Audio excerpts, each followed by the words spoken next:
Mwaka 1962 tulipata katiba yetu ya Jamhuri ya Tanganyika.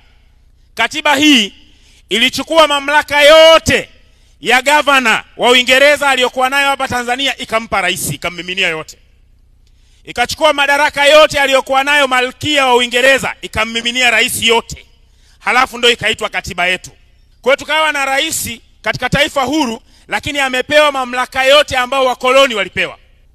Na sote tunafahamu kwamba wakoloni wao walitunga sheria na waliweka katiba ambayo inalinda utawala wao na haijali ridhaa ya wale wanaowaongoza.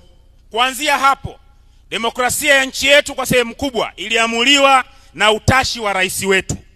Yaani rais aliyoko madarakani ndio aliamua demokrasia katika nchi iendeje. Mwalimu Nyerere tulipoanza uhuru tulikuwa na vyama vingi. Mwaka 64 Mwalimu Nyerere akavifutilia mbali, tukawa na chama hiki kimoja 5.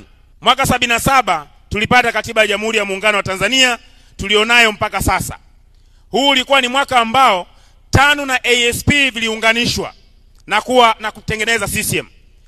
Kamati iliyoundwa kuunganisha TANU na ASP, walipomaliza kamati ile kuunganisha TANU na ASP, wakaigeuza kamati ile ile ya kuunganisha TANU na ASP kuwa ndio kamati ya kutengeneza katiba ya Jamhuri ya Muungano wa Tanzania. Na hii Tanzania ilivyokuwa kubwa hii, lakini wenzetu walikusanya maoni ya katiba hii kwa siku 7 wakakamilisha katiba ya Jamhuri ya Muungano wa Tanzania. Ukiisoma katiba hii tulionayo ni ile ile ya Tanganyika, ukiondoa mambo machache yaliyoingizwa, yale ambayo yaliitwa ya muungano, yaliunganisha Zanzibar na huku. Ile ile ya mwaka 62 Republic Constitution.